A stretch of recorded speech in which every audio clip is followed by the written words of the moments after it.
Hi guys, welcome to the next episode. Today I will tell you about Porsche World Bargain, the Boxster first generation. Great car that don't cost a lot and it's not so expensive and even daily use. Check out my review.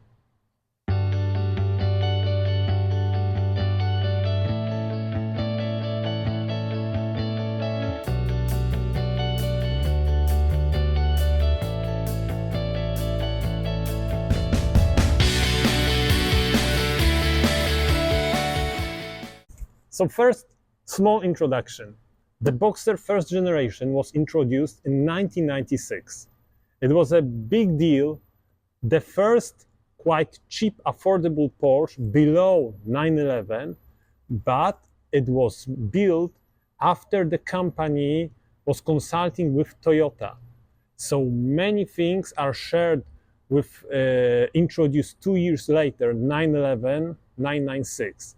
So basically, you got a lot of stuff from 911, but for less money, with a better weight distribution, about which we will talk about later.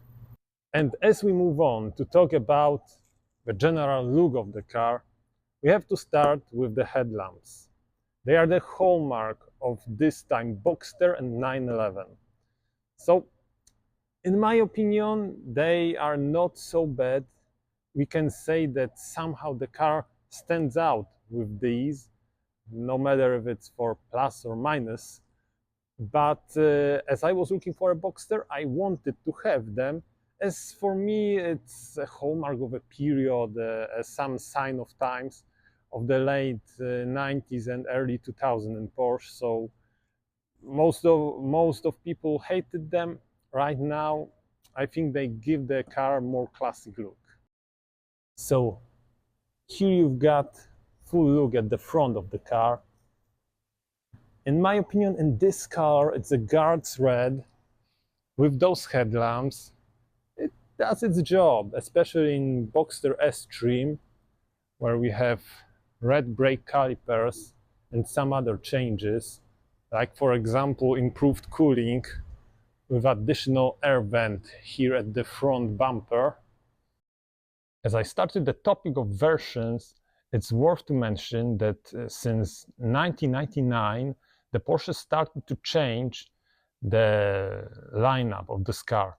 The Boxster got 2.7 liter engine instead of 2.5, so from 204 we've got 220 horsepower, and then they also introduced the S version, which is this car. So we've got better brakes from 911, we've got better cooling, we've got 6-speed gearbox, we've got a little bit tweaked suspension. As a standard, the car has 17 inches. Here I bought wheels from 987 Boxster, from the newer model. And you got the engine, the 3.2 liter, 256, then 266 horsepower version. So a little bit more power, but more torque and better gear ratios to be able to use the power of the powertrain. Also, as the time passed, since 2002, there was the last big facelift when you don't have any more fry decks at front, and you've got a little bit better quality, but the quality was improving since 1999, as I mentioned, together with the new engines. And you got, for example, a glove box. And the side profile of the car, it's not the best point to look at this car, as the roofline was always quite awkward in Boxsters, even till today. But you've got some typical Porsche tweaks, like, wider rear than the front of the car, the vents. So you can really say from every angle that it's a Porsche, and from the back especially, that it's a Boxster. But comparing it to Cayman, of course in this generation there was no Cayman, but the Cayman of course give you a little bit stiffer body. I had a Cayman S from 2008, But the Boxster, together with the open roof, it's more, competing package. If you are planning to go to track, of course, Cayman is better option.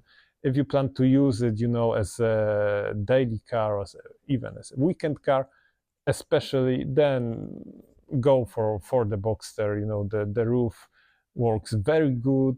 It's got good isolation, and there are no problems with them. Maybe apart one thing.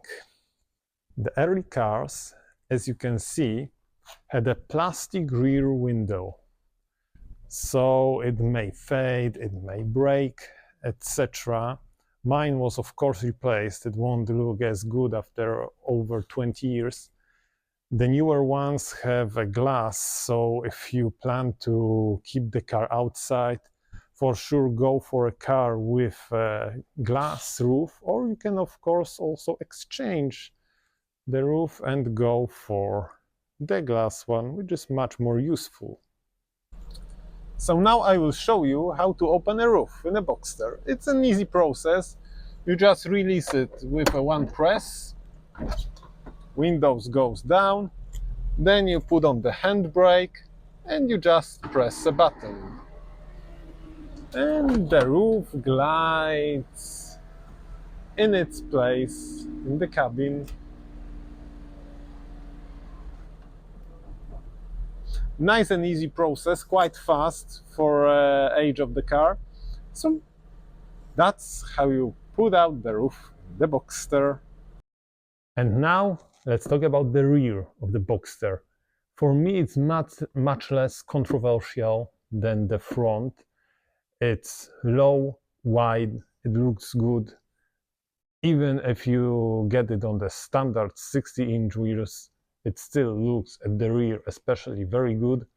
So not much to talk about here. Some say that you can confuse it with the front. I think it's a weak argument. It's impossible. The rear it's really different, and it's got its own design language. And of course, as it is an S version, you got a double exhaust, which sounds quite good. Take a listen to a few revs.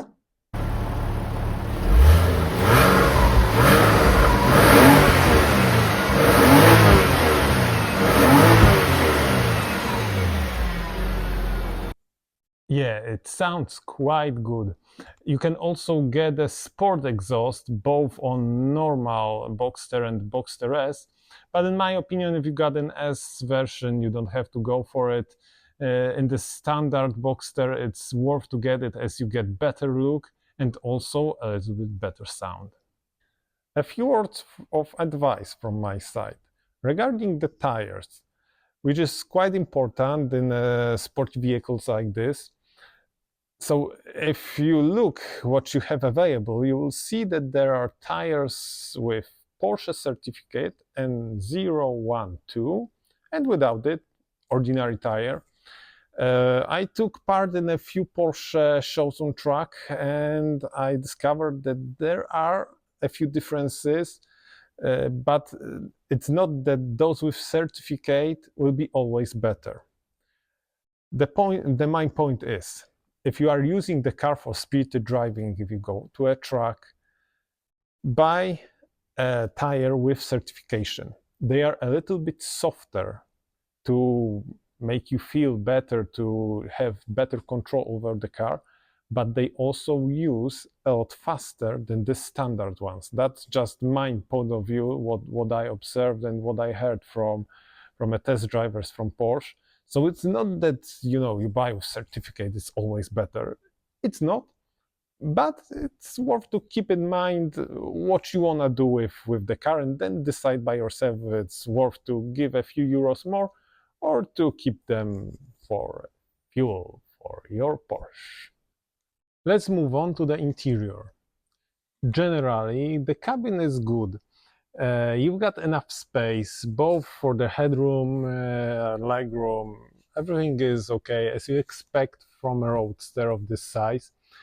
But the general discussion regarding the interior, first, the look of it. Of course, it's up to everybody's taste. And then the quality. The quality was improved throughout the production. The big jump was in 1999, together with the engine upgrades.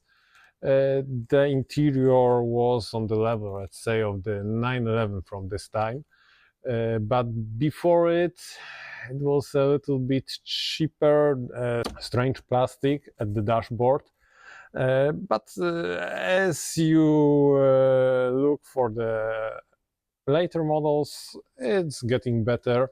You can even find cars with leather dashboard and so on. Here you can see, let's say, middle trim. We've got leather, but not on the dashboard. We've got AC, we've got Becker radio and so on.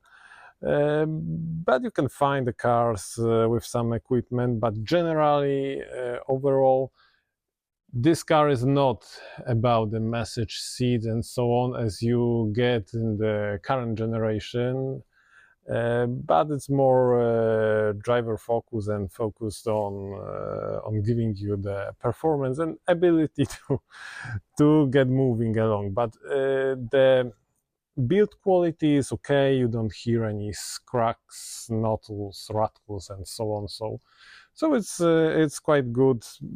As I said, the look of it depends on your taste. For me, it's okay. It's good for its time. So no problems here from my side. And a few words about the trim of the Boxster S. As you can see, right in the front, as you get in the car, you got a Boxster S to let you know what you are driving.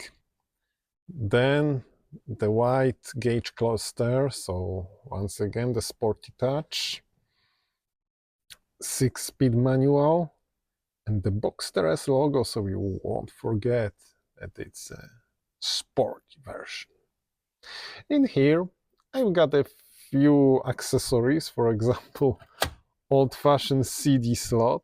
But for me it's nice. Of course, a Becker radio. You could have a bigger navigation system, which right now is useless, but here classic Becker with a CD changer, of course. Okay guys, so welcome from behind the wheel of the Boxster S. Here it's 3.2 liter 2001 model. Generally we had other options, 2.5 and 2.7 liter. 2.5 is an airy one. It's a little bit different than the next ones, but generally they've got almost the same issues. So first things first, the IMS bearing. Do we have to fear about it? Right now, after so many years, those which were meant to break, they broke. In most cars they were changed. There is an option to have it without any, physical disadvantages that it can go wrong. So in my opinion, right now, after those years, it's not a big deal. You've got to watch out for an oil leaks, because some are easy to fix when they are connected with spark plugs places. But others may require to take out the engine, which of course is not easy task. And then generally it's faultless car. You've got to remember about, for example, cleaning your radiators, because they are at the front, they get dirty and so on. So it's worth to keep it in mind. But other than that, it's quite a good, reliable car. You've got to always remember to have a good oil in it, to make the services. Even if you don't do big mileages, change the oil once per 2 years at least, even if you do just 1,000 kilometers per year. Use only the recommended by Porsche 5W15. So that's it. You can of course have problems with AC, which might be a pain to repair, but generally If you take care of the car, it's really fortress. It's really mechanical. It drives very good. You feel connected to the car. The early models have got a little bit different steering rack, so the later ones may have a little bit more feel, but generally hydraulic steering, very good chassis, so you can't go wrong with those cars in the driving dynamic perspective. Then there is a difference between normal and the S. The engine is for me the least different thing in those cars. Of course, it's got a little bit more power, it's got a little bit more grunt, but you feel it more because you've got 6-speed gearbox. So, the ratios are closer, so you feel that the difference in power in real is higher than you can see at the paper. Then we've got some tweaks to the suspension, we've got better brakes, we've got better cooling. Even this rear exhaust looks a little bit better, so if you can stretch a little bit to take the S version, I really recommend it. But of course only with manual. As you take automatic transmission, you will also have the same 5-speed, quite reliable Mercedes transmission, by the way.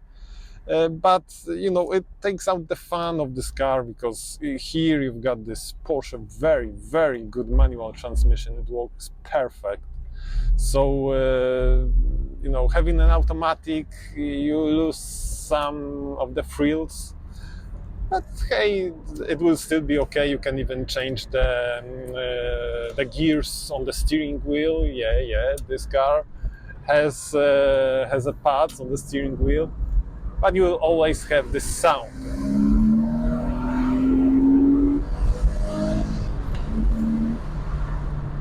And that's the Porsche sound at its purest. So that's why I always drive this car with an open roof, even if it's quite cold, because you've got this really nice feel, the sound of the engine right your back. So it's really, really, really nice experience. And then we've got the brakes, which are really good, especially in the S version, as you have drilled discs with calipers from 911. The car is quite light. It's about 1.3 tons. So even with 250 horsepower, it drives reasonably good. It can easily go over 250 kilometers per hour. And basically, as some of you know, as may some don't, it's really great bargain, because you've got all the great benefits of the Porsche brand, of the Porsche engineering, with the sound, with the feel, with the whole experience, but not with a lot of money. About 15,000 euros should buy you a Boxster S. If you want some car with a little better shape, better equipment, maybe 20s is a top, absolutely top. So it's not a lot for what this car gives, and gives a lot in case of driving dynamics. And it's quite reliable. It's not as bad as you may expect from an old Porsche. So generally, really nice car. I really like them, especially the design of this first generation. For me, it's iconical. So it's all that you need from a sports car. Maybe it's not so different as, for example, the smart Roadster, especially Brabus, that I have. You can see a link here to my review. But this one is more a straight sports car. Maybe it's not a hardcore car, but in my opinion, it's got a little bit better balance than the 911, which I also like, which I love. But it's not the same perception. This one feels much safer. If you lose the 911, it's gone. It's really hard to control it. Here you've got a middle engine, so it's a little bit different story. And you hear this.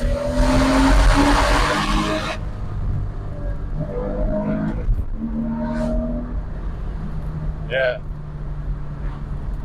That's the best summary of this car that you can ever get. Smile on your face, the sound of the engine, the sun. It's all that you need from a sports car. See you at the next video.